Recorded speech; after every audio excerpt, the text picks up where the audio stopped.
Yes, it's great to have you by chat. You already said that, Irene. Just saw that.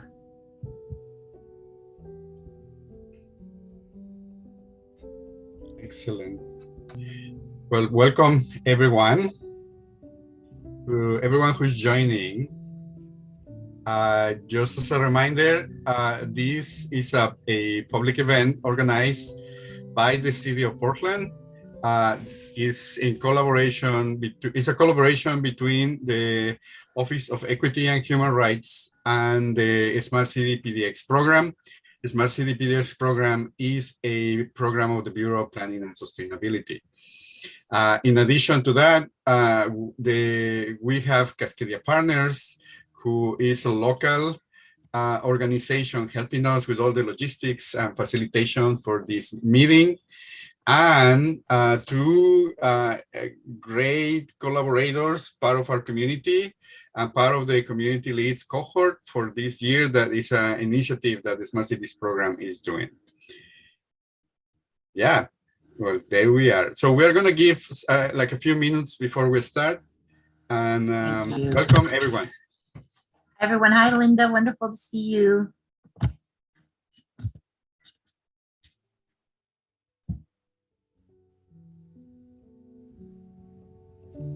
How's everyone? Hi, Alan. Hi, Linda. Hi, Linda. Surya, hello. Hello.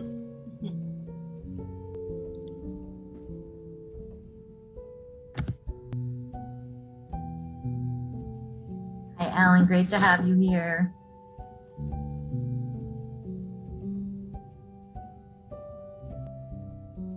Hi, Alan.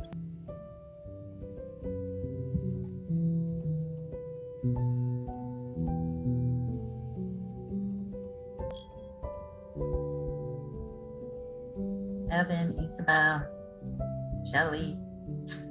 See, people are coming. Just takes a minute at 5 o'clock.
You think we should think about starting, Hector? Yeah, thank you, Judith. Judith. Yes, welcome. We are really delighted to have you all here tonight with us as we talk about the development of a surveillance policy for the city of Portland. Do we have a next slide, or are we on this for?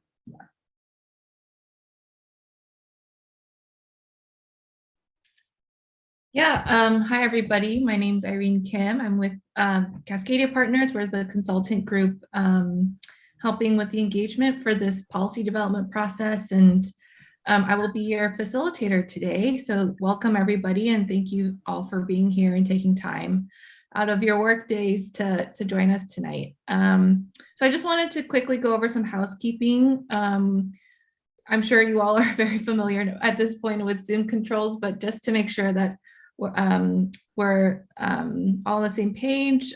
You have your mute and unmute button. If you'd like to speak, you can unmute yourself, or you can also keep your video off. Again, Hector mentioned earlier that this is being live streamed. So if you'd like to stay anonymous and not show yourself, that's perfectly fine.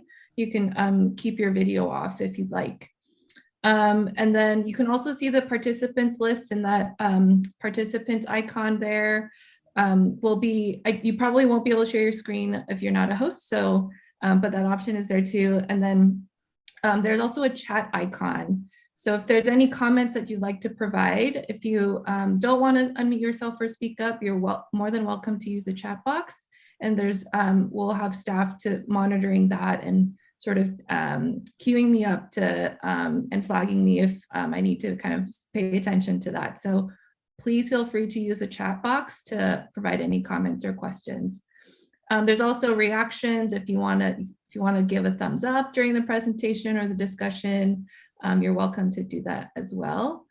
And then there's the leave meeting button if you need to take off. So so we'll be going until 7:30. The agenda for today is we'll go over some introductions, and then we have a short presentation kind of going over what policies look like just in general with the city of Portland, what that development process looks like, and what the policy development will look like specifically for surveillance technology, and give you a little bit of context and background around that.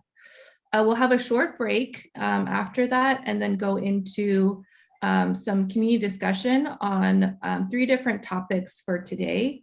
And so the bulk of the meeting today will be kind of an open forum discussion with you all to get your feedback and input on a couple different topics regarding surveillance technologies.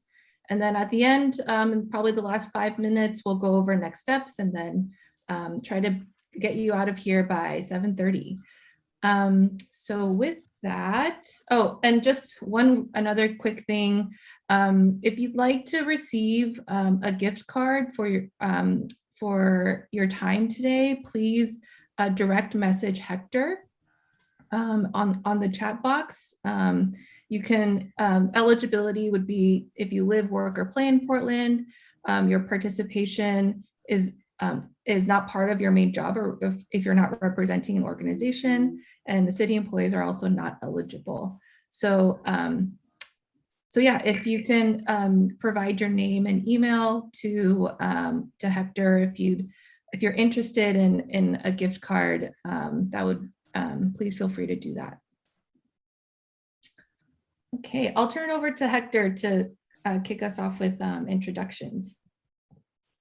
Thank you, Irene. Yeah, so this is, honestly, this is a very exciting time for us.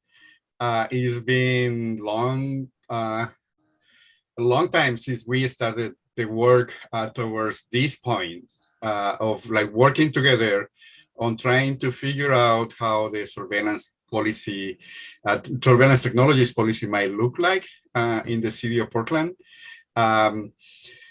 And well, right now, so we have, for this event, we have an amazing group that has been coordinating different activities, and that includes those who you see on the screen, myself, part of the Smart Cities program, and my role in the city is the Open Data Coordinator, Judith Murray, who is a policy advisor at the Office of Equity and Human Rights. And then we have Irene Kim and Sachi Arakawa, part of the Cascadia partners and helping us with all the engagement, facilitation, logistics, and also trying to understand and put together all the feedback that we are getting from all these public events. And as I say, we have Anisha and Surya, part of our community list cohort this year. And with that, next, please.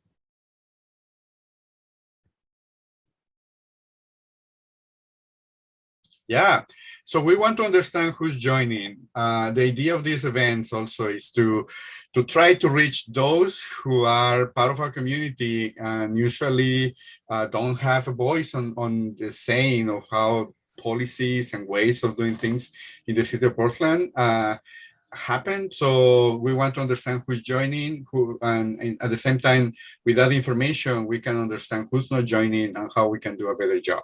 So I'm going to start a poll that is going to pop up on your screen, basically to get some of your demographics. So the poll is just going to collect, get basic information from you.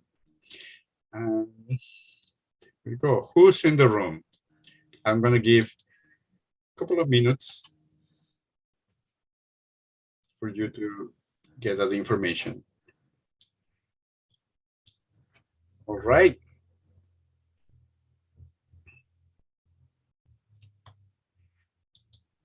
And while the poll is happening, let me also share that you can, if you, for gift cards, so you saw how eligible for gift cards are, so you can send me a direct message with that information, with your name and email, and I will contact you.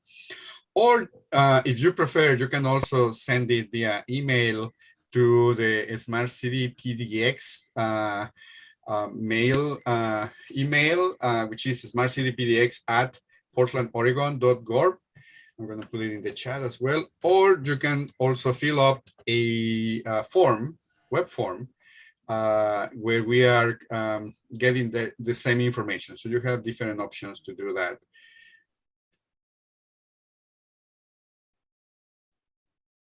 Right. So I'm going to give another minute for those who are joining. Please send us fill up the poll, so we can understand who is in the room, who is at the table.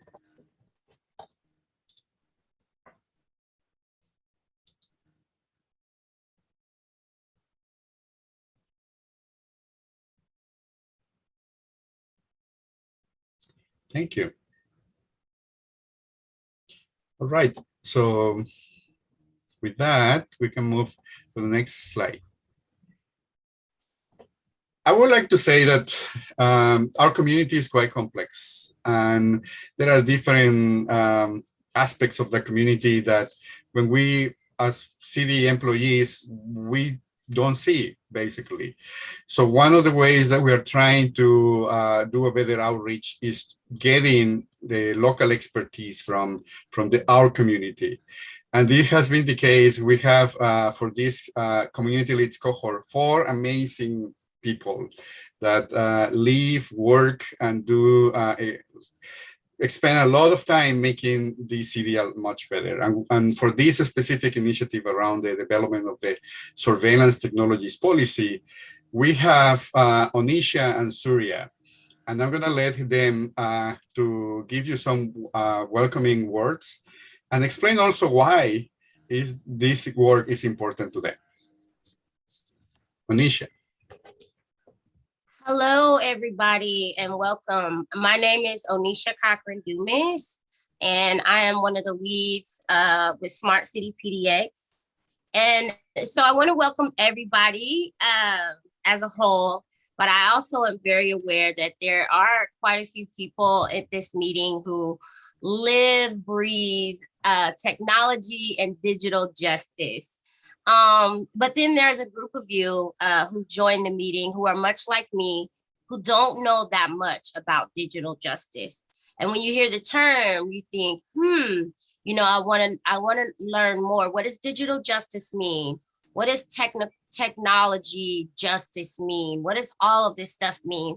And so it is very broad. It could mean giving tech kits to low-income communities. It could mean who has access, how are they being portrayed? It could mean a variety of things, but for all intents and purposes for this meeting, we're coming together to talk about policy. And why should a policy be important to me? So I feel like policy is important to me is because I use technology in every aspect of my life, from whether it's visiting someone in prison or jail. Myself, I did 15 years in prison. And when I talked to the Smart City PDX team who hired me on to be a community lead, I was very transparent about that. And they were like, welcome, welcome. We really want you to be a part of this team. Like, on a macro level, technology and policy, as we all are honest and aware of, has not always shared light on people from my community in the best way. So that's another reason why I come into the table to talk about policy and how it can be made better and lending my perspective. And I don't have the privilege to speak for everyone in my community, but I do bring a different voice that may not always be available at some of these tables. So equal access, how are people participating? We're all consumers of it. How can we make it better? And so I also want to leave you with this thought. It isn't just being here that's going to be enough. You have to ask the questions. I ask the questions, and oftentimes I'll say, Miss Judith, Hector, please explain it to me so that I can understand. Explain it to me as if I was 5 years old. Give it to me in layman terms. Because if I didn't go to school for this and I didn't spend a significant amount of years understanding the terms and the technical words that they use to explain some of these ideals, I can get lost. So that's pretty important. And I'm gonna put that responsibility back on you guys who are new to this, to ask questions if you don't understand, and to stay encouraged and stay involved, even if it's a little confusing in the beginning. And that I'm so grateful that you are here. This is what's gonna give us the policy that best serves our entire community when the entire community is represented at the table. Thank you. Thank you, Onisha. Hi, everyone. My name is Surya Joshi. I am also one of the community lead, currently working with the team with Onisha and other two community leads for Smart City PDX. I come from workforce development background. In my day-to-day work, I work at ERCO, Immigrant and Refugee Community Organization. And in past 2 years, the area of work that I do every day, workforce development, has changed a lot. Like, we used to do a lot of interpersonal work, coaching, placing our participants into different jobs. That work has totally transformed because of pandemic, because now people will need to do all application online, do Zoom interviews, take classes in Zoom. And so there is a big penetration of devices, almost everywhere. And, I am also a tech enthusiast. So, I see both the good effect of tech as well as the risk that tech present, because it's one of the industry where normal people are always playing a catch-up game, where there are new technology which is being developed every day. And for normal people, when they get the technology in their hand, there might have been like several development, and it's not also a transparent industry. And for immigrant and refugee, there is an accessibility issue, but also, not knowing, what data are being collected and how it makes that, already vulnerable population, more vulnerable. So my kind of a desire to join this group, Smart City PDX, is to make sure that I bring that voice from immigrant and refugee community, that who I kind of belong to, as well as who I work with every day, and also make sure that we are part of the policy making. We always talk about policy making is this very geeky activity where you have to have a lot of like degree and a lot of things. But when I work as a person, as a kind of in a social service sector, the policy, every line in a policy affect our life day to day. And Smart City PDX has created this space, this box where we can all collaborate, try to unwind the very complicated language from like a geeky policy world, and make sure that we develop a policy. We have all of the support, and it's a community participatory policy building, and today is our first step in that. And I'm very glad that all of you have joined this meeting, and hopefully you will come in this journey with us up until the end, so that and also spread the word in the community. If you feel like there are like certain group who are missing in the in this conversation, make sure that let's all participate and build a surveillance policy for City of Portland. This is a very small work that we are doing just for City of Portland, but this can be a key moment in policy development, as well as in the city, where we are always in conversation about how we can protect civil liberties, how we can protect privacy, how we can be safe. And I'm very much glad that you are all here. Welcome. Thank you, Surya. Can we have the next slide? Thank you. So last 2 years ago this June, the City Council adopted a resolution for Juneteenth. As part of that resolution, they adopted 6 core values, the first of which is anti-racism. The second is equity. Then we have transparency, communication, collaboration, and fiscal responsibility. So we are committed to doing our work through the lens of these values. And obviously, when we're looking at anti-racism, we're looking at every aspect of the city's programs, policies, how they spend money, everything that we do. So when we're looking at justice, when we look at things like technology, that means that we need to begin to talk about digital justice. And so we are building out a framework on digital justice, and this is part of that work. And Hector's going to tell you about the privacy policies that we were able to, guidance that we were able to adopt. Next, please. Yeah.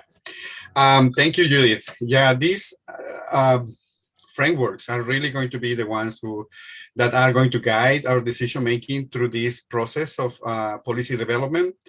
And part of that is this set of privacy principles, which is one of the main motivations of why we are doing the surveillance technologies policy. These principles were passed City Council in 2019. They also were an initiative that it was a collaboration between the Office of Equity and Human Rights and the Smart Cities program. There are 7 principles that include that making all the processes around data and the collection of personal identifiable information all transparent and with some accountability on that, making that equitable data management, implementing that, looking into the full life cycle of data stewardship in general, making data out of those processes open as much as possible, following ethical and non-discriminatory use and practices of data, And then our program put together another two. Those first 5 principles have been standard in most of the cities, but as the result of a number of public events that we did, we actually developed 2 additional ones, which the first one was on automated decision systems, meaning how data is processed and how data at the end is used for decision making in general. So that has to be transparent as well. And data utility. And data utility is split in 2. Data utility means that the city is only going to collect, or is recommended to collect, only the minimum amount of personal identifiable information, and that amount needs to bring some value to the city and the community that it serves. And at the same time, so those, like, data minimization and the value to the community and the city and city processes is part of the data utility. And those are our 7 principles. Next. Hector. So we're going to tell you a little bit about policy making. We're really excited to be embarking on a very collaborative process, partnering with the community in the making of the policy. We have last summer, we kind of got a little dry run start, and then different political realities slowed us down a little bit, but we are happy to be here now. Part of the way we're doing things differently is, in fact, working with Onisha and Surya to make sure that we're really thinking more broadly about who's impacted how and how we bring people together to do this. Can I have the next slide? So policy is basically a high-level overall plan that states the general goals and acceptable procedures for government. Next slide. So basically, a need is identified or called out for there to be guidance that is applied either internally or externally or both at the city. So the policy need is identified. We identified early on as Smart City that there was not any guidance regarding privacy of data, privacy of that is collected through different technologies. So that actually seeing that gap, we began to talk about what kind of policies do we need to guide the city. So that's been identified, and we are now in the policy making, the development stage. So early engagement with the community on this. Once we have a draft policy, it goes through all of the folks internal to City Hall. It has a review by the city attorneys. It has, reviews. We take it into all of the commissioners, all the elected officials, and get their input. We are already engaging deeply with bureaus and others that this will impact that are also stakeholders. And then once we're ready, we take it and it gets submitted to the budget office. They do their review, and eventually, finally, it hits City Council. We have a date set for City Council, which I believe is the 14th of September. Is that correct, Hector? I know it's the 14th of September. And so our goal is to take this policy to City Council to be voted on by the 14th of September. Our next slide. And I want to welcome Surya, Onisha, Hector. If there's anything you think I'm missing, please feel free to just jump in.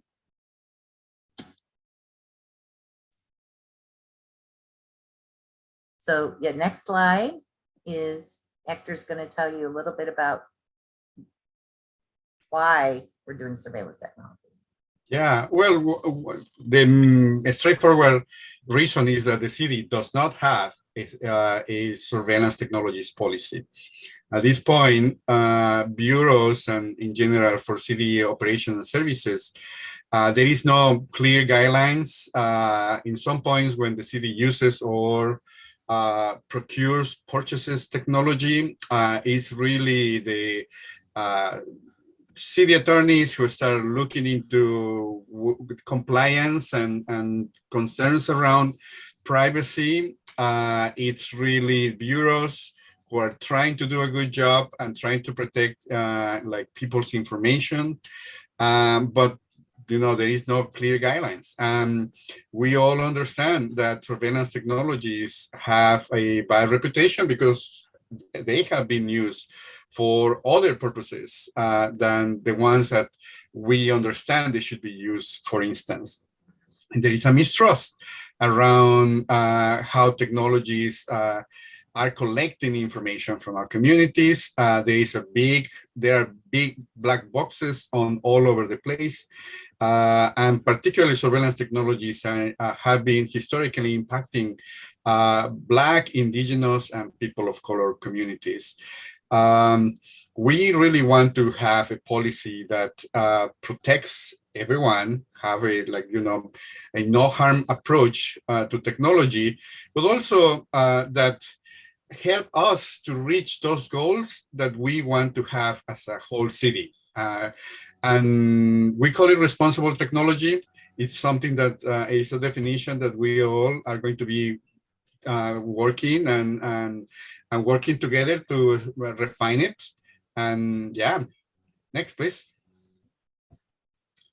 So part of this process is, One before. The surveillance story slide. This is your sector, sorry.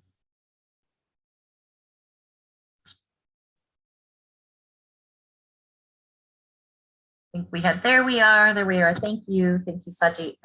This is a representation of some of the surveillance stories we've heard. So hearing people talk about, what about if I use parking kitty? Like, what does the city know about me, and how long do they store it, and who has access to it? What about cameras? What about the cameras that you see on the highway? How about the speed cameras that have just been put out?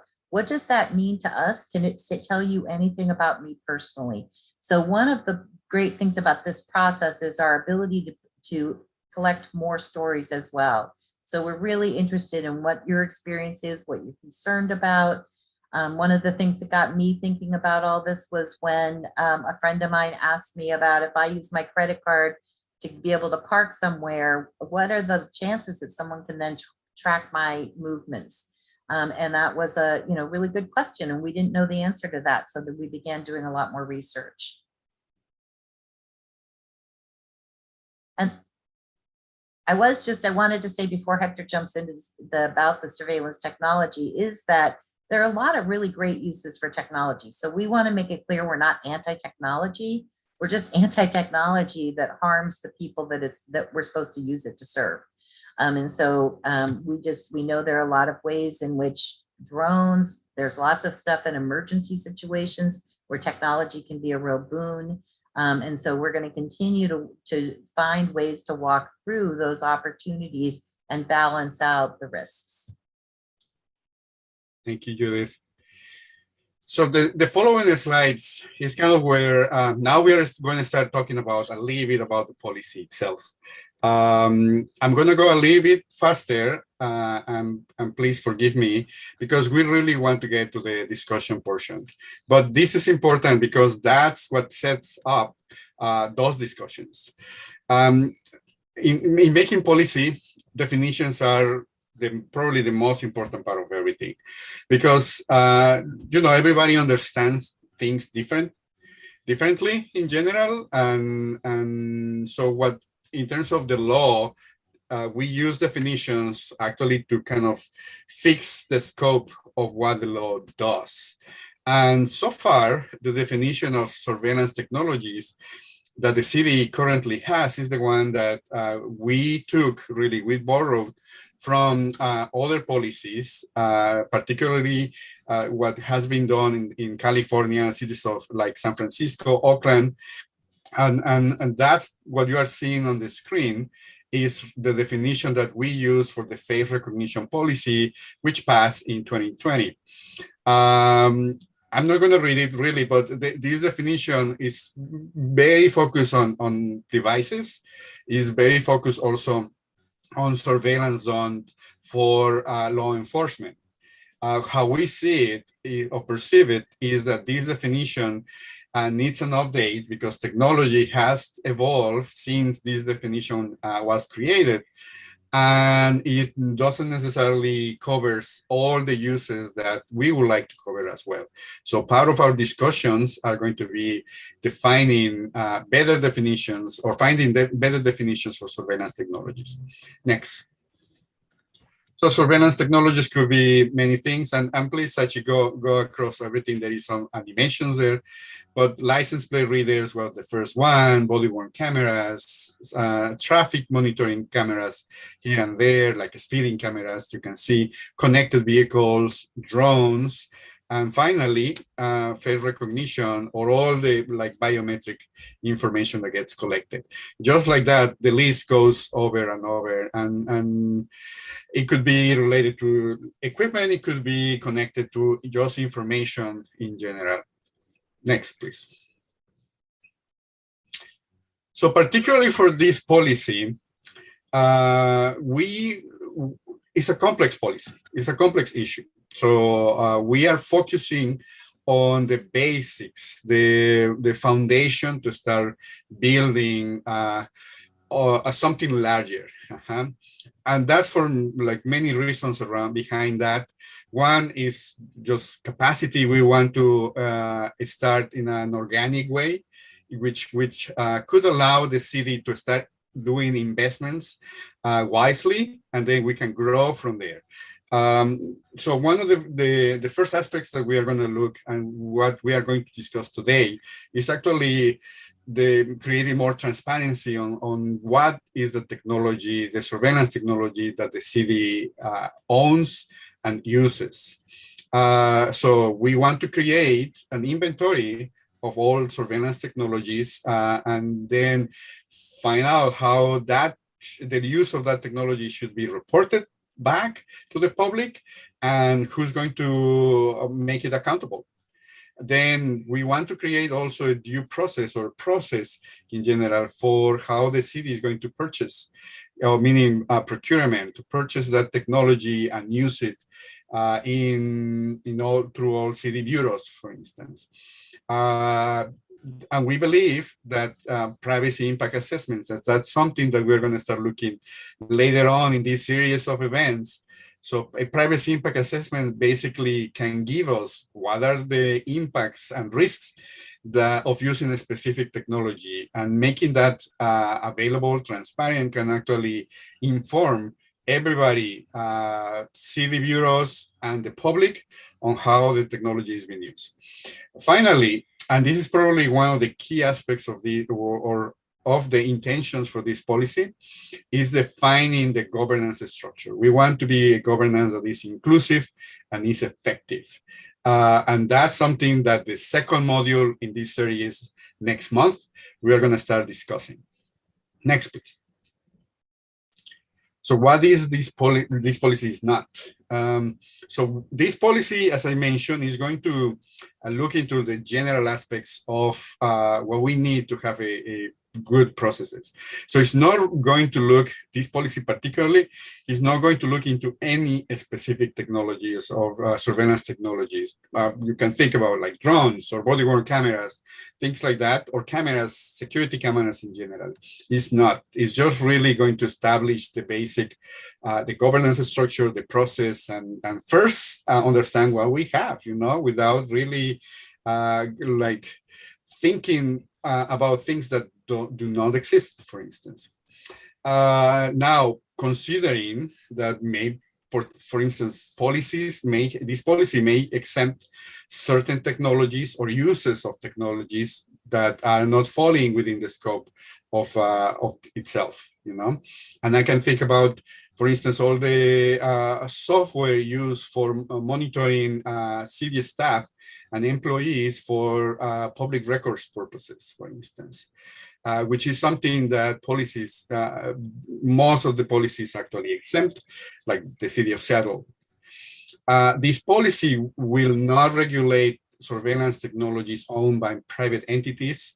And that's also important because that's something that we tried and we did for the face recognition. This policy is centered only on the city use. And this policy will not ban or regulate in general, as I say, any specific technology again. Next. So this is just repeating, we want really to be this process participatory. We believe that this public participation enhances democracy and makes things better. Simply, we as a city staff, we definitely are in agreement, the whole team, that we have blind spots, that we need to follow those core values that the city has, and we are trying. Through this process of trying, we are also going to make mistakes, and we hope you can tell us, frankly, how we can improve. And we are hearing all your comments and feedback, and we hope that you also feel that you are part of this process. Next. So as I say, we are dividing the development of the policy in 3 aspects, 3 big modules, and we are doing it month by month. We thought about this approach because it's something linear and it's going to help us to plan everything and be more effective and efficient in general, with a scarcity around resources and time that we can do that. But anyway, you can tell us how we can improve. So 3 modules. The first module, which is what we are going to start doing today, is inventories, oversight, and reporting. The second module in April is going to be about governance and public involvement and the community role. And the third module in May is going to be about procurement of technology and privacy services, privacy risk assessment. So each one of these modules is actually divided in 2 sections. And we thought that it's important to hear or create a space for everybody to hear what everybody has to say, which is this event. So this event is being recorded, is going to be available to everybody to watch and understand what's happening here. And you please send us your comments, and this is an open conversation, an open discussion. The second section of each module is going to be a workshop. Workshops are not going to be recorded. Workshops are going to be more interactive. Workshops are going to be the place where we are actually going to work towards policy recommendations. We are going to prepare an agenda. Also, we are going to have breakout rooms, and we hope also you can help us to make these workshops a lot better as we move forward. At the end of this, every module, we're going to have notes that are going to be released in our webpage, in the Smart City PDX webpage. And after some time, we expect to take all the recommendations, and as a city, as a team, as a group, we are going to put together what may look like a first rough draft of what the policy for this particular module or topics, an inventory might look like. And then we start an early process for revision. We intend to do that, the same thing. So having sections of the policy after each module. So sometime in April, we're going to have the ones for inventory. Sometime in May, we're going to have the ones for governance. And sometime in June, we're going to have the ones just for, procurement. And then we are going to put together everything as a single policy that we expect to release by the end of June. So fingers crossed. Next, please. This is the schedule of events. Again, it's very linear. These events are going to be every 2 weeks, every Wednesday evening. We understand that this time might not work for some of you. However, we are trying to make and create the spaces where, regardless of the time, you can actually watch this video, what's happening right now, and then send us your comments in different ways. We have forms, and you can send us email. You can contact us directly, and we can meet you. We can meet your organization. We can meet, and we can start listening what you have to say about this. Next. Thank you. Any questions? Yeah, there was one question about in the anonymous Google Doc. I think it's more of a clarifying question of did I hear correctly that the surveillance ordinance will not have anything to say about specific surveillance technologies? This seems like something that a surveillance ordinance should do. So I think the clarification there is it's the surveillance ordinance would not pertain to any specific sort of single surveillance technology. It's going to be a more broader sort of ordinance for all surveillance technologies. Yeah, that's correct. So how it works in other cities, and one of the models that we have followed is that there is a governance body that actually looks into the privacy impact assessments for specific surveillance technologies. And then based on the results of the identified risk and all these identified impacts, that governance body is the one that decides what are the best ways to interact with that specific surveillance technologies. So that's why we don't have a governance body at this point. And that's why we are focusing on these basic services and this basic infrastructure. Yeah. Before jumping into looking at how drones are going to be moving across the city, if any, for instance, as an example.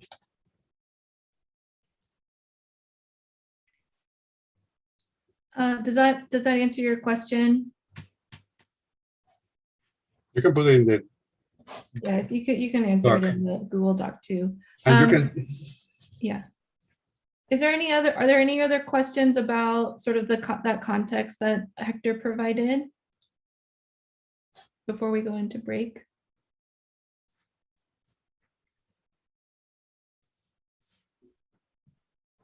Okay. All right. Great. Well, we're a little bit behind, so we're going to do a very short break. If you guys can come back at, let's do a 3-minute break. If you all can come back at 6:19, that would be great. So feel free to turn your feel free to mute yourself and turn your camera off, and go ahead and take a quick water break or bathroom break, and then come back to us at 6:19. And yeah, I mean, if we can see the next slide so we can get our minds ready for what we are going to look into. That's right. Thank you. Yeah, so here's some, as you all are taking a break, these are the sort of the topics that we'll be covering today about inventory, reporting, and oversight of potential inventory and reporting of surveillance technologies. So feel free to take a look at this while you're taking a break, if you'd like.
Okay.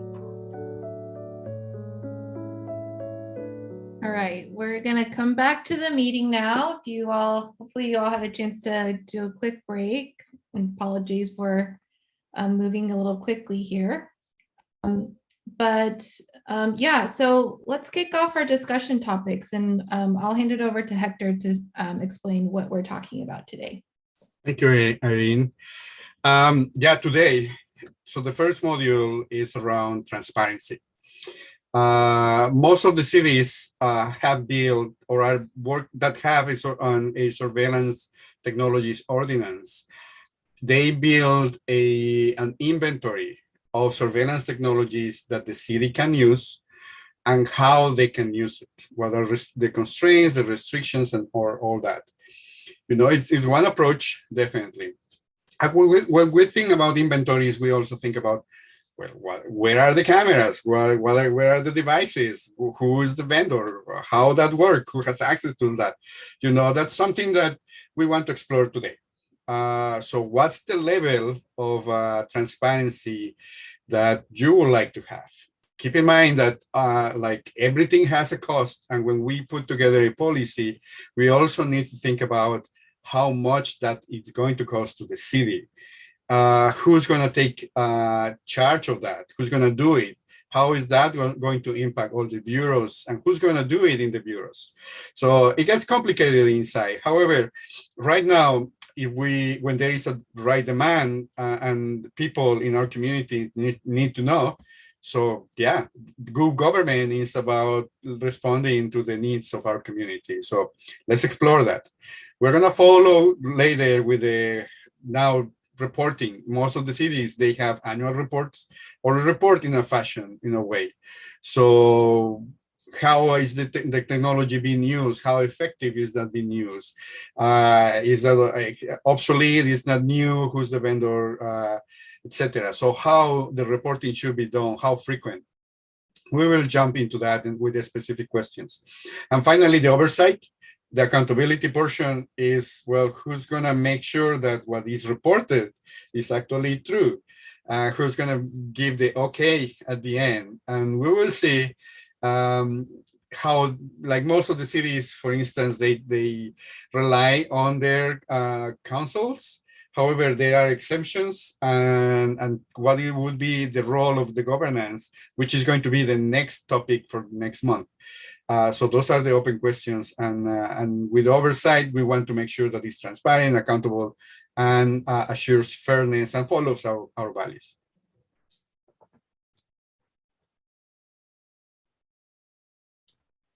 Irene. Hector, there's a question in the chat box. Yes. About from Ronnie. It says, could you please reiterate why we aren't focusing on banning specific surveillance technologies, but rather taking a wide approach to how the city reports and provides transparency? Oh, well, honestly, the main reason is because there is no authority figure to look into specific surveillance technologies. That's why we are starting with that. Yeah, we cannot do it as a smart cities program. We don't have authority to do that, and we don't have the resources either. So. And I think I've also heard in our discussions, Hector, that technology is moving so quickly. I mean, it took us a year to get a ban on facial recognition technology. It just wouldn't work to try to be keeping up with each technology. And there are technologies that actually have the capacity to collect personally identifiable information, but they won't be used that way. So, you know, it's so complicated that there would just be no way to keep up with that, with the individual technologies. Am I remembering that correctly, Hector? Yeah. Thank you, Judith.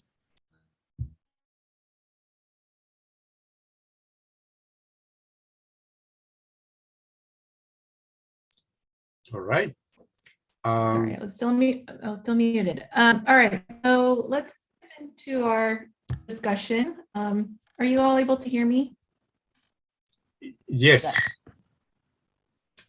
You froze for a little bit, but yes, we can hear you.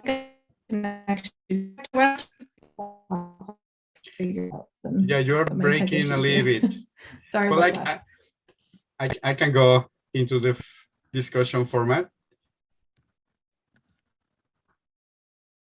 Yeah, so we're basically prepare about 25 minutes per topic, and Oh, we can you hear me? yes. But you're lagging a lot, Irene. Okay, well, 25 minutes per topic, and yeah, so we also include some polling, so we can get sense of some specific issues on each topic. Next, please. So in terms of we are hoping, well, our intention is that this space is actually respectful. We encourage also trust. So we have some discussion guidelines. For instance, listen to understand and not necessarily to respond. Comments on ideas, not individuals. Wait, so which is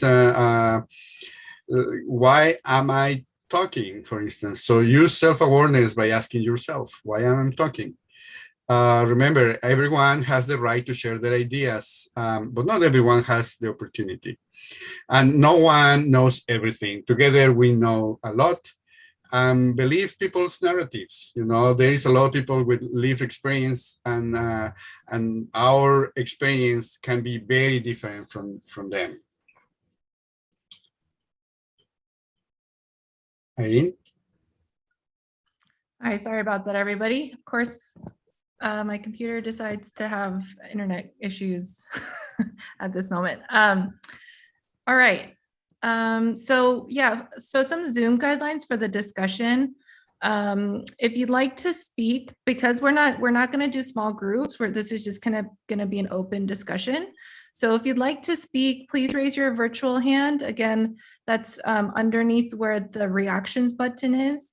There's a little button there to raise your hand if you'd like to speak, and I'll cue you up if I see anyone with their hand raised.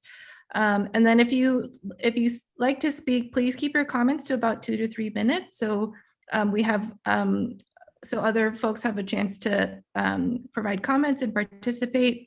Again, you're welcome to use the chat box as well to share any comments or questions.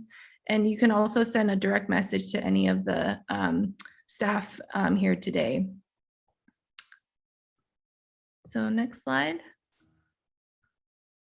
All right, so we're going to start with the surveillance technologies inventory topic. And I'll hand it over to Hector to give you a little bit of background before we go into discussion. So, well, basically repeating myself. So the inventories are used by cities just to understand how specific surveillance technologies can be used in a responsible way. They are usually attached to a privacy impact assessment or some sort of study around that, and they are approved by an authority figure within the city. Usually they are included, all the technologies within the inventories are included in annual reports, or and then there's annual reports that describe how the different departments, agencies in cities, in our case, bureaus, use those technologies. And so also not all technologies or information solutions may be required to be inventoried, depending on a specific use, or if it's not practical to do it. In the case of our city, for instance, some particular uses of like social media might not fall into that, because there is another, particularly for like city employees, or internally in the city, I want to say, so they are not necessarily included there. Yeah. So an example, for instance, the city of San Francisco, within the inventory, they have a number of technologies. This is just some examples. Includes license plate readers, security cameras, drone surveillance, and GPS tracking devices. And then there are exemptions to the inventory. There could be mandates too. or it could be just something impractical. In this case, district attorneys and sheriff's office to avoid interference with investigative or prosecutor functions. So usually uses of certain uses of active investigations are exempt. Also, the city of Seattle, as I say, they exempt surveillance done on city employees due to public records. Now let's discuss. So these are some of the questions that we have. For instance, there are specific topic like there we go. Thank you, Sachi. So we have a Miro board there that is it's a space where we can also use, and you will please feel free to take one of these digital post-its and write your recommendations. So in terms of the surveillance technologies, what is important to you there? What should be really, really included? What do you think can be exempt? And what is the level of detail that we need to have in terms of surveillance, the inventories? And talking about, for instance, having general technologies, just like these technologies and okay, and also a specific, should we have specific devices at the level of specific devices? And everything comes with a cost. So. Yes, Ronnie. Thank you, Hector. So I saw you mention that, for example, GPS and drones, that would have to be included in an inventory checklist. However, what if the DA office or the sheriff's office is using those included surveillance technologies? Does it have to still be included, or would they be exempt they're exempt from any surveillance technology just because they're the office of the DA and office of the sheriff? Yeah, Judith. I was just going to say, Ronnie, those are great questions. So those were examples from San Francisco. And as we go through the evening, we'll show you examples from other cities. So those decisions have not been made yet in our policy. That is something to keep in mind. We haven't, and we also don't have authority over the DA and the sheriff's office. Those are county functions. But drones used by the Water Bureau or police, we have not made any decisions about whether they would be subject to the inventories and the privacy risk assessments that we are proposing to do. Thank you. Alan. Thank you. Let me lower my hand real quick. So can you help me understand a little bit? So it seems like if something is exempted from the inventory, then it's not going to move forward into any of the other three steps in the process. The assessment, the governance, or the one in between. I apologize, I don't recall what that one is. So, but could things continue to drop out as we move through that? Like, could you get through, like, say, the first three, and ultimately, like, a technology that is in the inventory wouldn't be subject to governance? Yeah, that's actually the case. If something is exempt, if it's not exempt, if it's in the inventory, will it make it all? Will it necessarily be part of the governance? Yes, absolutely. That's the idea. Thank you. That's the current thinking, yeah. But I do. So once it's in the inventory, That is part of why we're working with the community. So we're not coming with a fully baked policy. We're coming and saying, here's sort of the world of what we're doing. And that's where we want ideas, right? Are there circumstances under which there might be we might inventory something that wouldn't go through a privacy or assessment, given what kind of conditions? I don't know, because we haven't hit that conversation yet. But it's exciting to think about. These are great questions to dig into together. Thank you. Also, the question, like this we'll get down in this level in the workshop on this topic and in the meeting in 2 weeks. And that's where we can really dig into the details of, as they say about policy making, they call it sausage making, when they talk about doing it in government.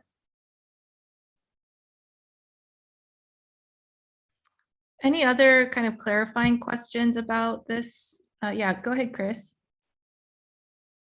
Hi, I'm just wondering, one of the documents that I read that you, on your list of documents to read in preparation for this meeting, talked about exceptions, and there were exceptions for, examples were for exigent circumstances and large events.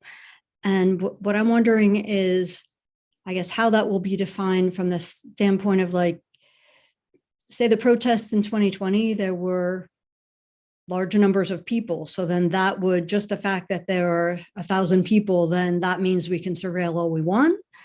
And also over the course of the summer, there were tons of, just cameras were the most obvious thing that were put up, but there were vehicles that would come in and install all kinds of other surveillance equipment. So no one, well, I don't know, who knows, but not many people know what all is in that area being, you know, what kind of surveillance is used, what kind of accountability will there be for that kind of stuff. And when there are exceptions made for even exigent circumstances, what is the accountability mechanism?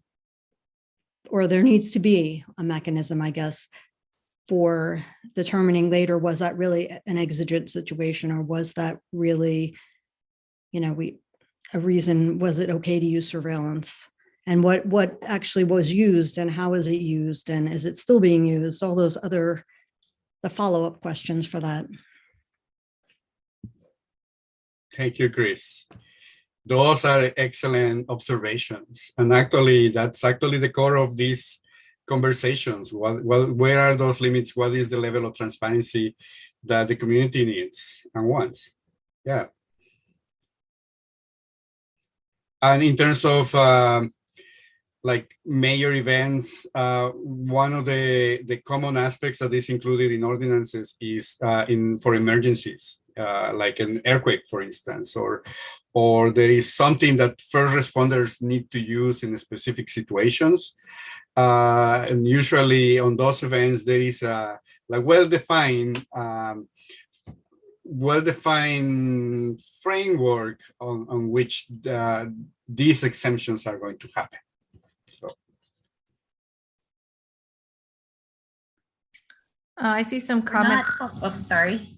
We're not talking about a private use program at this point. So this would be for use by city government. We know there are other entities, and that's the other thing, Chris, that came to my mind is I'm guessing it wasn't Portland police that were in charge of all the surveillance. We had federal folks here, and we had a lot of other people engaged. And you know, it won't be a panacea to cover every area of concern, but hopefully we can lead the way to get other jurisdictions to begin thinking about it as well.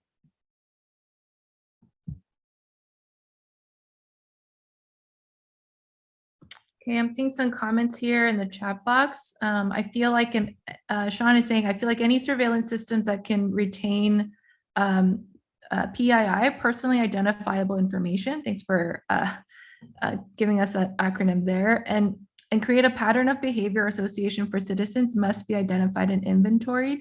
This is essential because we cannot opt out of public surveillance systems. And the threat to democratic expression is huge if patterns of association can be determined backwards into the past at a future date. Thanks for that comment, Sean. Any reactions to that, or other comments regarding Sean's comment there? Or Sean, would you like to expand on that?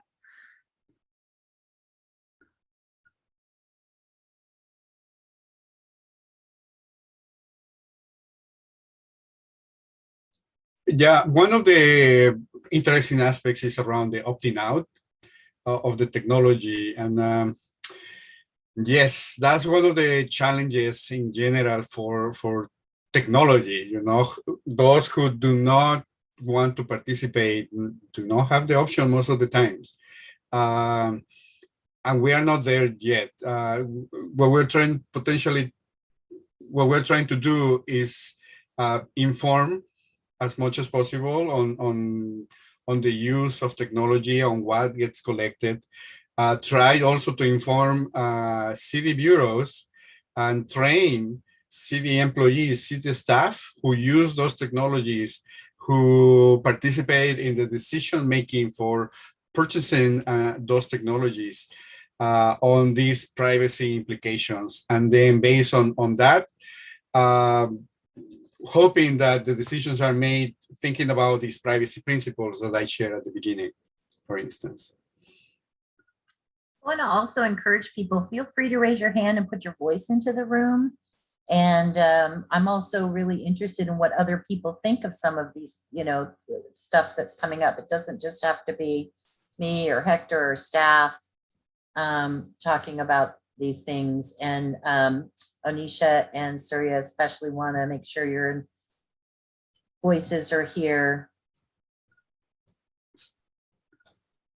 If I could, sorry to interrupt, if I could ask a quick question before we open the floor, just to follow up.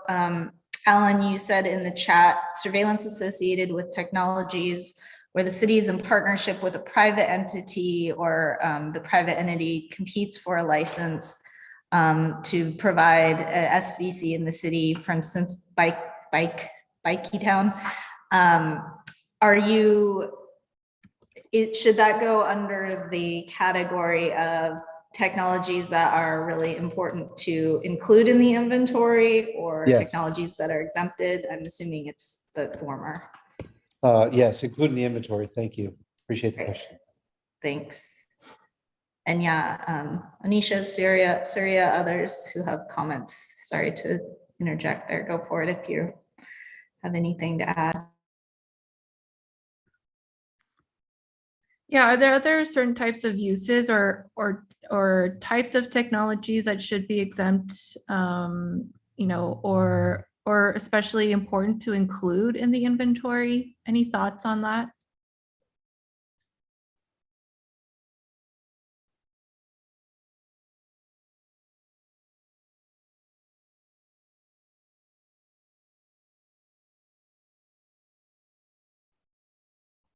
Okay. Alan, you said to include in the inventory remote meeting technologies. Yes, license plate readers are essential inclusions. Great. What also occurs to me as we're doing this, that doing a mirror board and having discussion at the same time can be hard to do. You kind of get into one mode or the other. So we will be taking all of these comments and ideas and thoughts to be discussed in the workshop on this issue that's going to happen in two weeks too. And so just that as a reminder. Yeah, and if we don't capture everything here today, we'll make this Miro board available to everybody. So if you'd like to come back and kind of also provide your thoughts at a later time, that will be available as well. Okay, let's go on to the next. Chris has her hand. Oh, sorry, I'm sorry about that. Go ahead, Chris. I just wanted to add, as you guys mentioned in your reason for doing this, is just the emergent technology. So maybe like analytical software and AI kind of thing, just as a technology to include, just to have it on the list. Thank you. Yes, that's an emerging situation that everybody has. Great. So I kind of want to move us forward into a question about surveillance technology and whether there should be signage to indicate when a surveillance technology is being used. So Sachi, if you can go back to the presentation here, and we're going to start with a polling question. Sorry to make you go back and forth.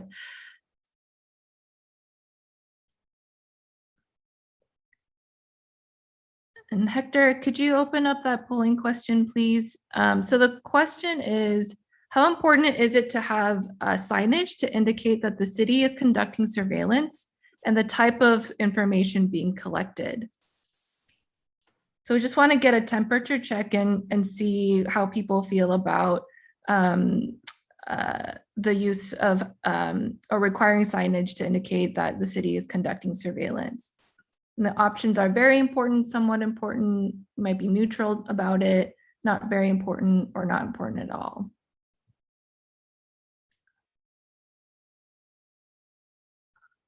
So I'll give you another couple seconds here to respond. Looks like we have about half of folks responding.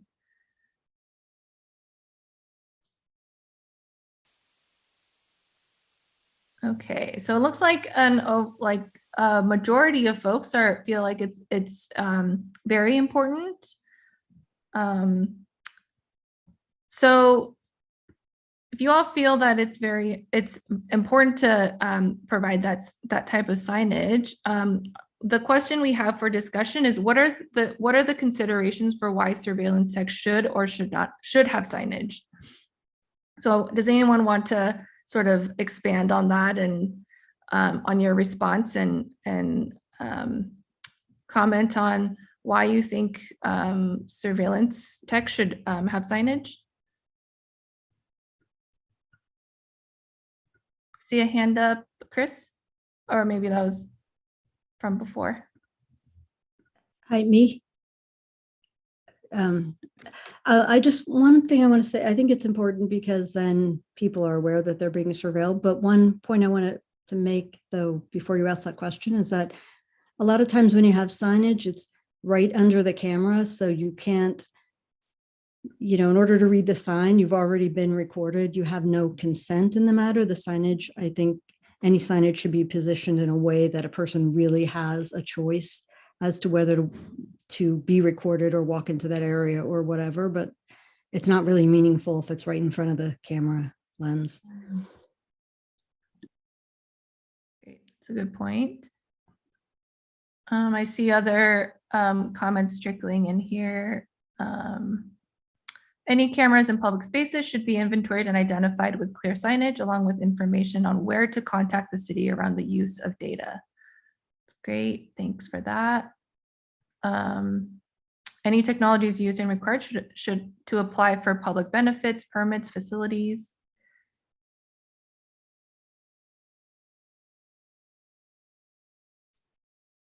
Great. And Sean, I think you were going back to the inventory question. You're talking about that TriMet and city partners should be included in these inventories. Great. Okay, so thanks for any other comments on signage before we move on? Great, thanks, Linda. I have a comment connected to what Chris was mentioning on the ability for people to, people who don't want their image or the movements to be tracked against this challenge around the opting out from surveillance.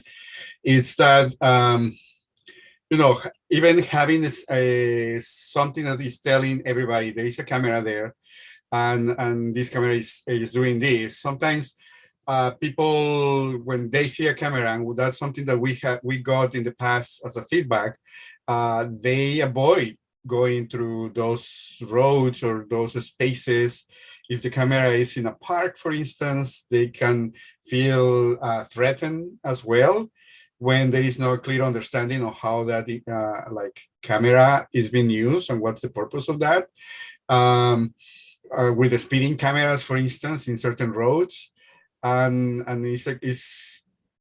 there is a need for a lot of community public information on that.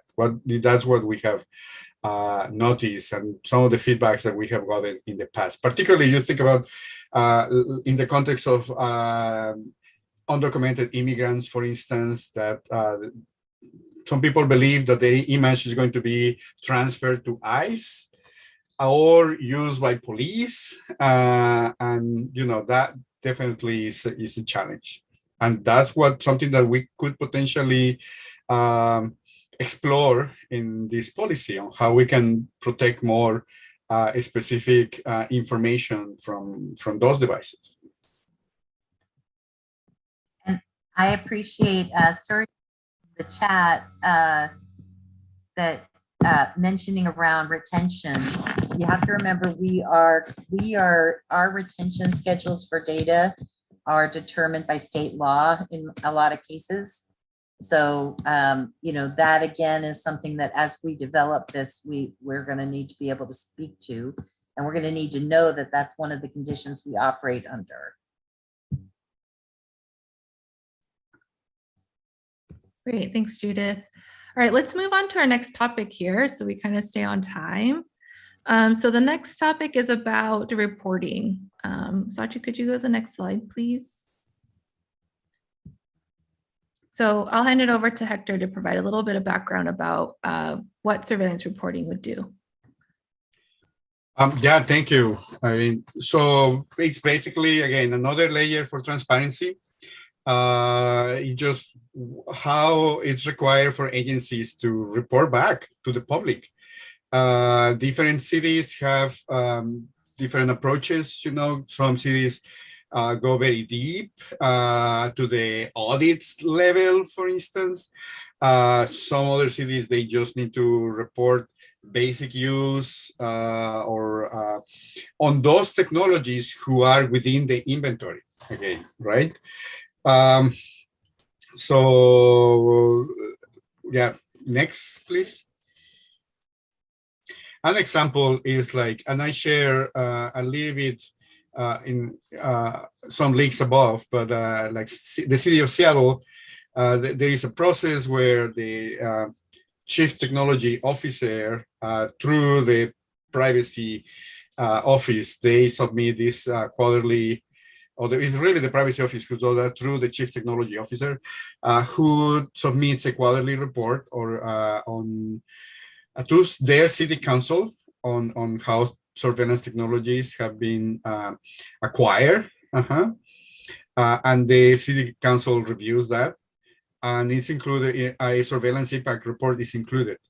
One of the things that we notice is that, for instance, in the case of Seattle or even Oakland, sometimes reports can be very bulky, and it's definitely needed, useful to have some level of transparency. But as the deeper we go and as the extensive we go, the more expensive gets, the more time consuming it is, and the more resources are needed to put together a report like that. And then also, not all the reports are really accessible to everybody. I just, in preparation for this presentation, I was just reviewing the latest report from the city of Oakland that came in a form of the package to the Privacy Advisory Commission in Oakland.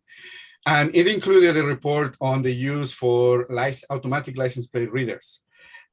It was 113 pages, something like that report. A very extensive table, which I'm sure some people will look with a magnifying glass. However, for most of us, maybe,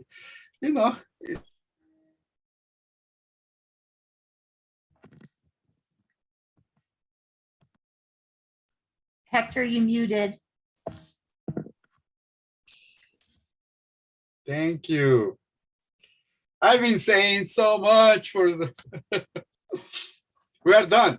No, what I was saying, I'm so sorry. What I was saying is that, for instance, the city of Seattle has a, you're right there. They prepare a quarterly report every, through the privacy office prepares that report and then send it through the chief technology officer to their city council. They review it, and it just includes the collection, use, sharing, security, access of all the surveillance technologies. However, sometimes these reports are very extensive. They can include a lot of information and can be very, very detailed. And that level of information can become very burdensome heavy burden to the whole city, and requires a lot of capacity, materials, time consuming. And, you know, there is a certain level there that we need to find. In preparation for this meeting, I was looking into the city of Auckland, the Privacy Advisory Commission in Auckland, where they had this report in the form of a packet for the last meeting of the year last year. And it included all the uses for automatic license plate readers. The report was about like more than like around 130 pages or something like that. And it was quite extensive, but with a lot of information that, you know, some people might actually look into that with a magnifying glass.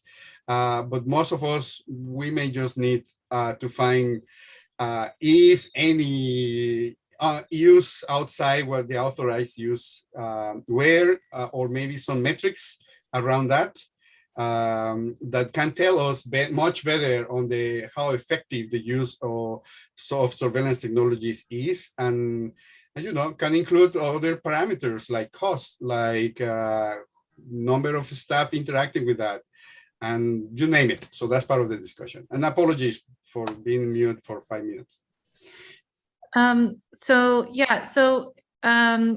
In relation to this topic, we have another polling question, just again, to do kind of a temperature check of how you feel about annual reporting. So the polling question that Hector will pull up here is, should there be annual surveillance reporting on surveillance technologies by each bureau? The options are yes, maybe it depends, no, or I'm not sure. So we'll give you a couple seconds here to respond to this polling question. So as you take that poll, the discussion question that we wanted to ask you all is, what should be included in an annual report? Who uses it? Typically, we shared some examples of Seattle surveillance reporting. So they kind of cover who uses it, the purpose of surveillance, any new surveillance that they'll be using, any metrics for effectiveness. So we'd love to get your feedback on what you think should be included in an annual report. So it sounds like most folks are think that an annual surveillance reporting should be done by each bureau, and there's a couple that feel like maybe it depends. So maybe for the folks that said that chose maybe it depends, do you want to speak a little bit about why? What you think would be kind of an exception, or why you chose that option?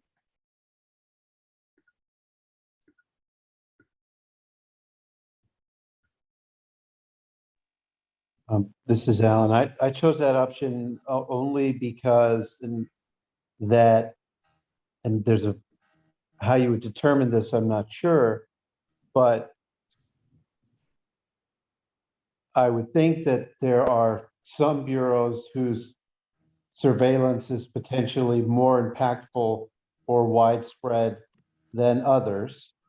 And in a sort of world without unlimited funds and capacity and staff time, that if you treated all bureaus equally and tried to get them all in the report, then maybe you really wouldn't have the ability to focus on where the real action is. I know that means that the risk is that there could be something really bad happening in a bureau that's not reporting or that's not focused on, but I guess I would be concerned that it would limit the discretion to really focus on places where there might be the greatest risk or harm to community.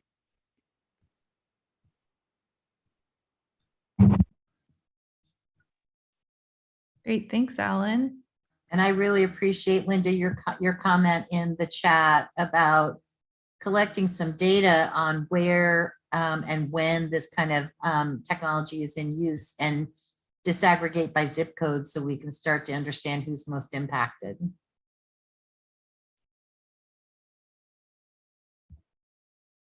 Right, and I want to kind of bring up Sean's comment here too, that there's a burden for reporting, then it becomes less likely that systems will proliferate without a specific purpose. because every use must be justified. Great, thanks, Sean. Any other thoughts about what should be included in an annual report, or other kind of considerations to be thinking about if bureaus are required to provide an annual report on the types of surveillance technologies they're using and how they're using them? Hey folks, yeah, this is Alicia. I'm just joining the conversation here, but I was also one of the people who said maybe it depends. And I agree with what Alan and both Sean and Linda wrote in the chat. I also just think kind of connected to the capacity piece, I think if the city is going to put out a report like this, that it's important there's some sort of community report back or engagement component as well. And I get concerned about the city's capacity to be able to do that well on a yearly basis. I know for my organization, it's even hard. So like, I want that component to be considered in the timing as well of, you know, like the report is only so effective and accessible, but like, how do we include the community in the conversation about what surveillance is actually looking like in the city? Right, thanks, Alicia. So I think I like to hold that thought as well for when we get to our next question, because I think the example that we'll share in Seattle, they do a kind of an engagement process during each of the reportings for every surveillance technology they're using. So we can show, so there's some examples of that and happening in other cities as well. That's a great point. Yeah, one of the things that we learned from the work session that actually the chief privacy officer from Seattle joined is that the staff do not like that process. They do not recommend that, exactly because it just takes 8 months to complete. And it's very expensive. It ends up to be a very bulky document that very little people can get the benefit that they do. So yeah. Yeah, and Hector, I was going to say, we can also remember that there are other levers of accountability that exist within the city, like the auditor's office and having audits. And you know, that's another way we might be able to keep track of things that don't require a ton of writing the same, you know, writing individual reports on this. Mm-hmm.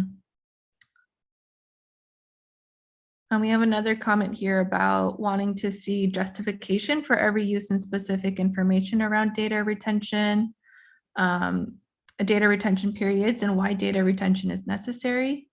Preferably, I'd like to see strict limits on data retention of any kind. Yeah, and I think we need to keep talking about that. But again, I just want to remind folks that's pretty far out of our control because of state law, and but we're aware of that as an issue for sure.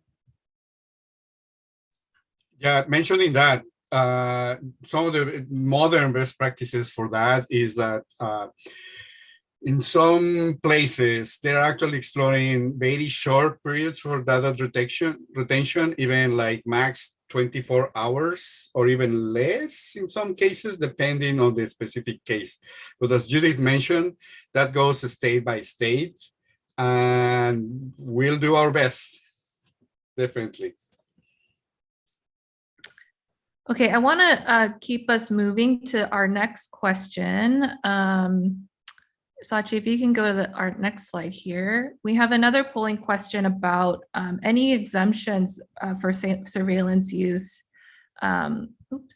in a certain situation. So Hector's going to pull up another polling question about, should there be exemptions for surveillance use in certain situations? For example, disaster events or emergency situations for first responders.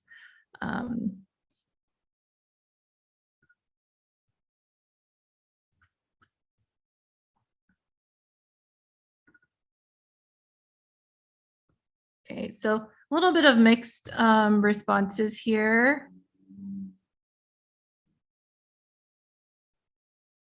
Most folks are saying maybe it depends. There's one vote, someone saying yes, and a couple folks saying no. So any thoughts to share on that and how you responded?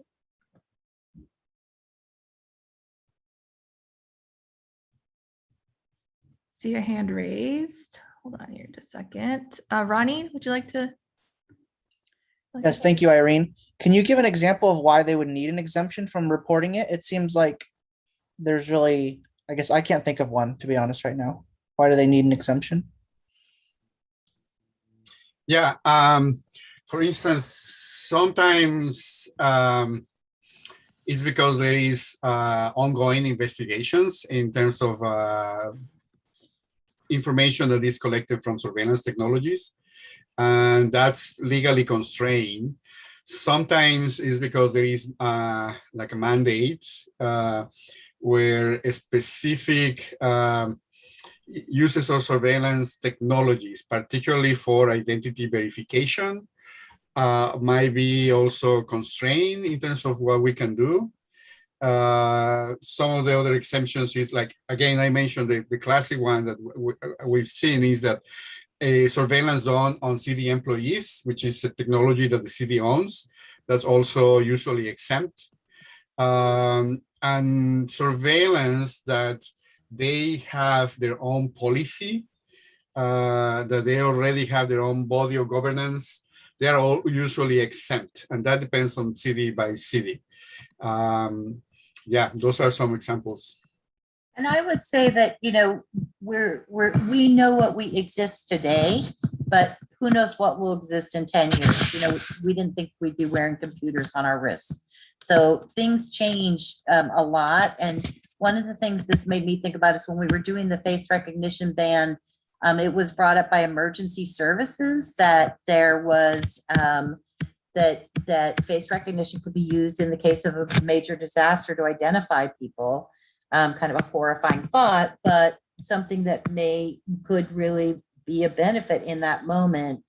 And so that made me also think about, I know there's a registry, a voluntary registry with the city, if you are someone who has a disability, so that it comes up for police or fire. If there's a fire, the firefighters know someone who is not mobile on their own is in that location. And there might be a lot more other kinds of technology that would really help, like people living with disabilities, that would connect them to city services for their own safety. So those are the considerations. I do want to make sure too, when we talk about these things, it's clear that we won't have the authority to decide yay or nay on things, right? That really rests with council. And those are the places then that you go and say, these are the things we want, these things we don't want. But for this policy, we aren't looking at what would we ban again, but we are looking at how do we know what the city has and how do we know how much risk there is to privacy. And I say this at every time we talk about this. I know it probably gets tiring, but you know, I think we need ethicists, because I think we're going to have more and more questions where we're weighing the public benefit against the private right to privacy. And so we are going to need to thread that needle more often than not as time goes on, I believe. Not an official futurist, but it's my own opinion.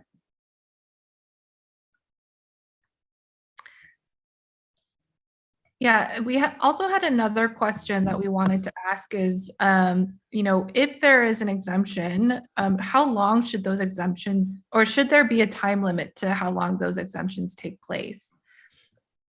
Any kind of thoughts or considerations about that?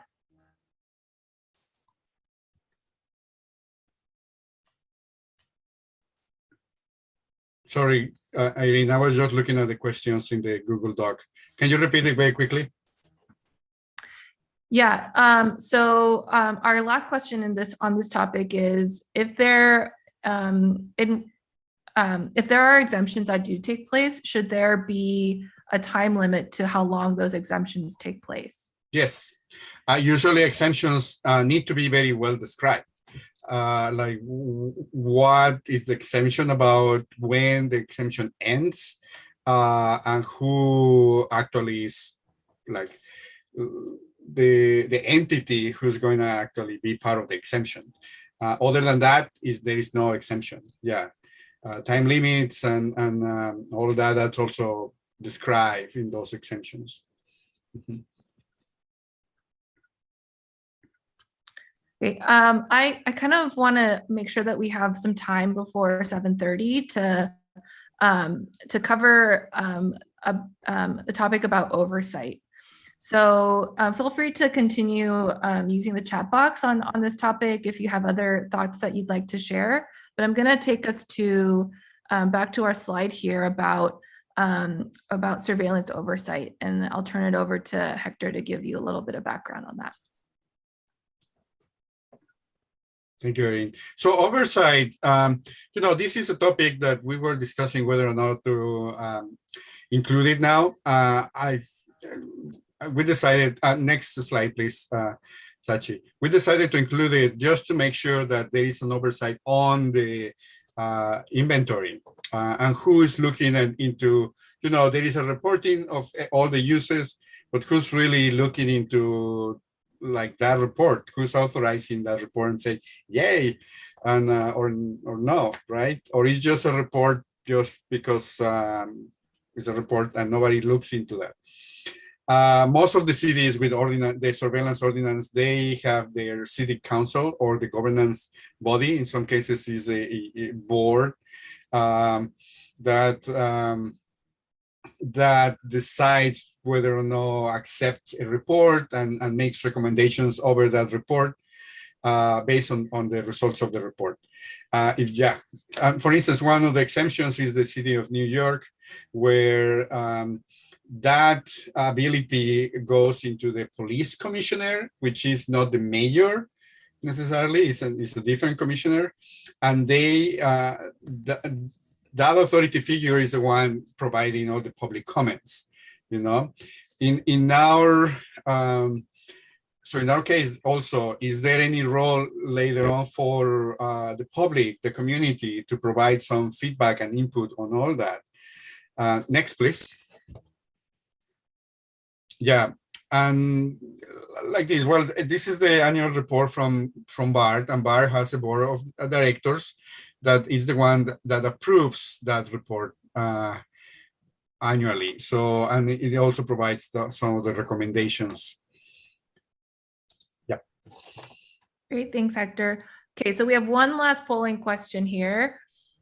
Should all city bureaus and departments be regulated equally by the ordinance? So the options here are yes. Again, it's the same as the questions before. Yes, maybe it depends, no, or I'm not sure.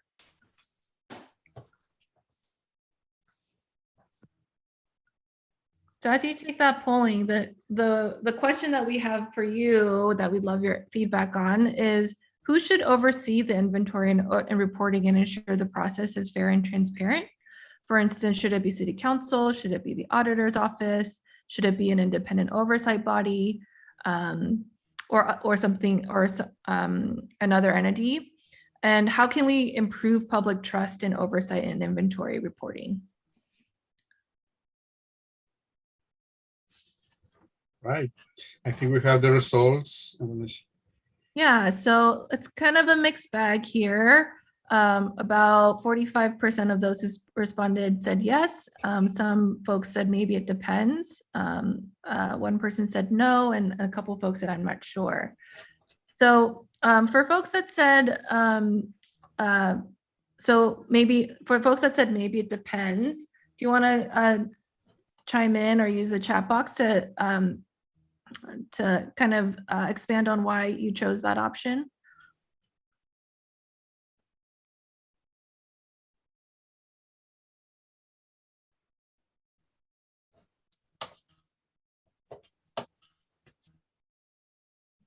Or others who want to speak to why they think should all our city bureaus and departments be regulated equally by a future ordinance?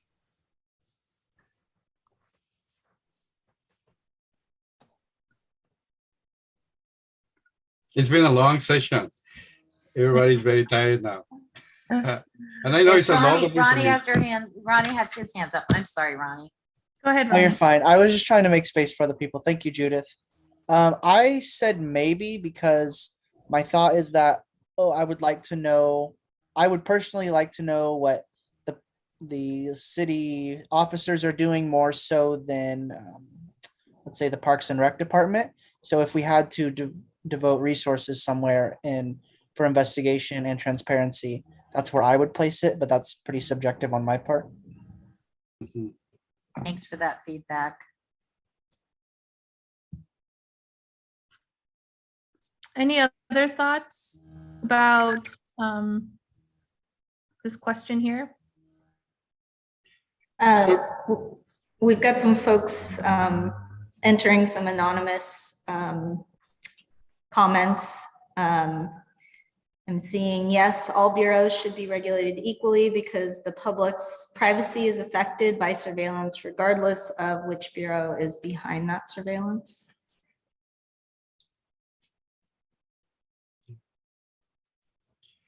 You know, one of the aspects that in the last minutes, I also would like to explore, and I know we are kind of mixing things here, is within the oversight, you know, there is the feedback to those reports.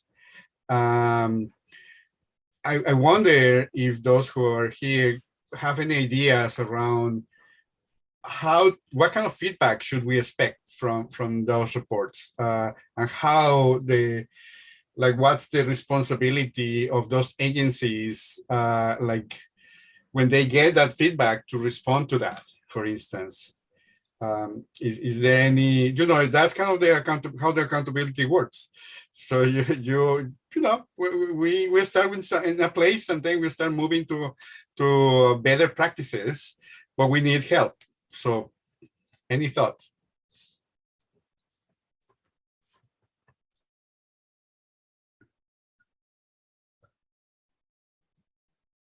And I'd like to just second what you started to say, Hector, about people being tired. I'm sure we've all had a long day. It's a lot of information.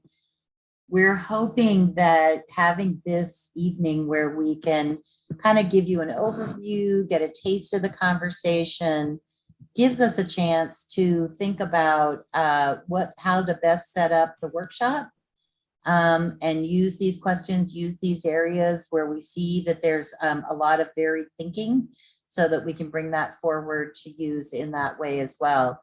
And the other thing about oversight is, you know, thinking about how in this whole process, should there be a way the community has oversight? Is that a committee? Is there some other way to do that? You know, so those are more of those conversations that can be had as we work together toward coming up with something that we think will cover our needs and get passed in council. Yeah, so Chris had a comment here in the chat box that it should not be done by the same people using the surveillance technology in question. It's a great point. Any other thoughts on this about particularly about who should be overseeing it? And also, any thoughts about, yeah, as Judith was saying, improving public trust.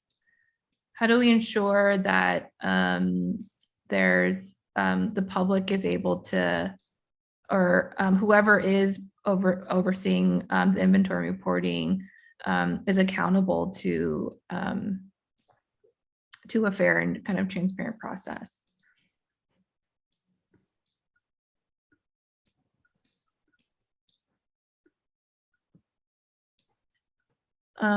Sean saying that that he likes the idea of an independent oversight body, somewhere that regular citizens have the opportunity to be involved and participate. Any kind of elected representatives would be preferred in your mind. Thank you. And Alan saying that there should be a central role for community members in the oversight process. Great. Yeah, I agree with, this is Alicia. I agree with what folks are saying in the chat about an independent oversight body where community is central to it. But I'd like this report to speak to what the impacts are on community. And I do think there should be like a robust community validation process around that content. So they're co-creating that information on, yeah, what was the impact of surveillance technology, you know, in these different aspects on our different communities across Portland. And I would want that to happen before, you know, for them to be included, for community to be included in that process before, you know, like final drafts are going out to the various committees and bodies to like review and approve. You know, I just want the community to be more actively involved in the process overall.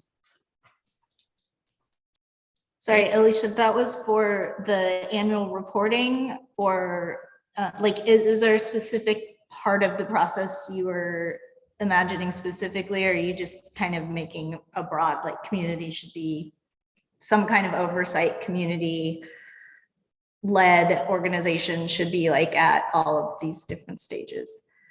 Oh, well, I guess all of the above now that you ask, but I was speaking specifically to the report and talking like if the report is going to include data and information on how surveillance has impacted the community, then the community should be a part of writing that story to say what the impact has been. Got it. Thank you. Thanks, Alicia. Alan, you had your hand raised? Yes, thank you. Hold on, I'm gonna put my hand down. It feels like that, you know, I'm getting a sense that this should be something that's a little more dynamic than, and I know we're not just saying an annual report, but given the pace of change, pace of technological change, the desire for some kind of steady, routine and meaningful community involvement and feedback, that it feels like a more dynamic and iterative process or structure that you want to create where and so things are happening routinely, and information is being shared and returned back more routinely. And maybe that if it's done the right way, and certainly don't have the most spectacular ideas of how to do that, but just thinking out loud, then maybe that kind of simplifies the creation of an annual report because you're already maintaining information on the regular, right? It becomes kind of a standard practice to inventory and report on surveillance. So you're really just kind of compiling and organizing stuff that's been happening routinely, as opposed to like, well, we're going to meet and talk, and then we're going to have this huge report that's going to take us, you know, 90 or 120 days to put together. You know, maybe again, it's more dynamic, more iterative, and more routine, as opposed to more spaced out and episodic.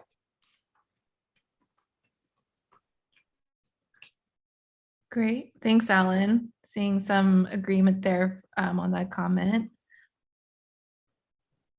Great. Any other kind of final thoughts or questions or ideas that you'd like to bring to the table here before we go into next steps?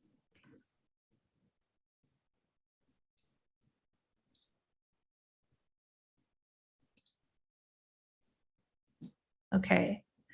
Well, if you think of anything, feel free to keep using the chat box. Again, we'll have this Miro board available.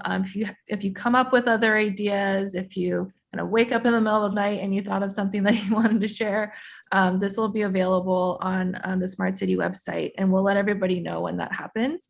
And then, thanks, Alan. And with that, I'd like to just say thank you, everybody, for all your ideas and thoughts and comments, questions. Again, there's going to be more opportunities for you all to provide input. So we really appreciate you sticking with us here for the 2 hours. I know it's really long, and we're all probably hungry and wanting to get some rest. So with that, I'm going to turn it over to Hector to go over some next steps here. Thank you, Irene, Sachi, and everybody who's been like watching what's happening around. That's something that I cannot really do. When I do something, I just focus on one thing. And as you can see, sometimes I forget. I personally appreciate everybody's time here. Everybody's time is so valuable, your expertise. Please, again, if you are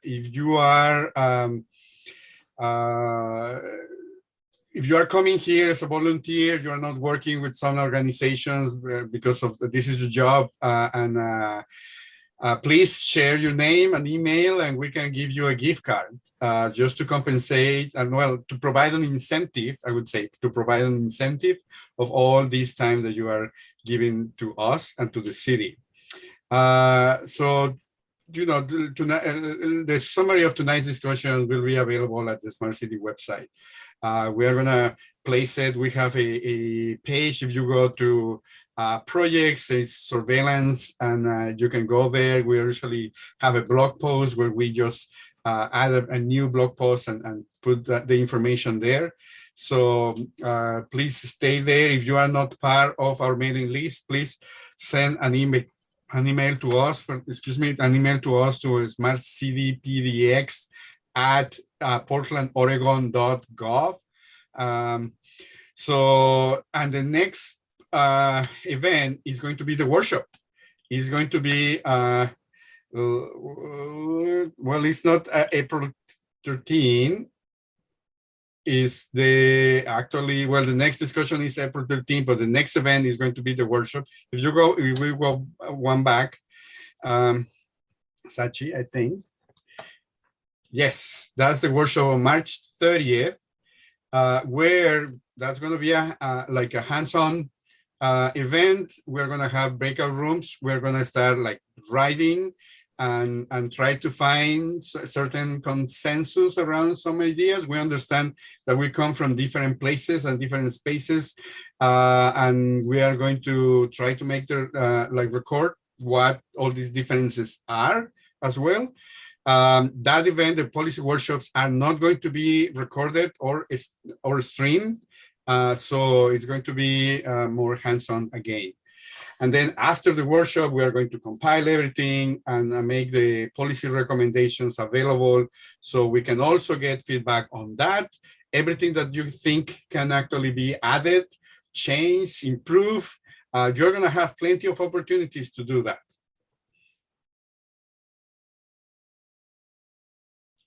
And so in terms of the recordings, we will see you next month on April 13, where we are going to follow this discussion around surveillance technologies. And then we are going to talk about the governance. What is the governance of the surveillance technologies, and what is a meaningful public community involvement in that process. Please invite others, spread the word. This is a collective effort, and we appreciate all your participation here. And with that, I'll also let everybody, if they want to say something, part of the team, please. Yeah, feel free to put in the chat here any kind of final remarks, but thank you all. There's Hector's contact information is here too, if you'd like to reach out with any questions or thoughts or comments, please do so. But thank you all so much for joining us tonight. We really, really appreciate it. Thanks so much.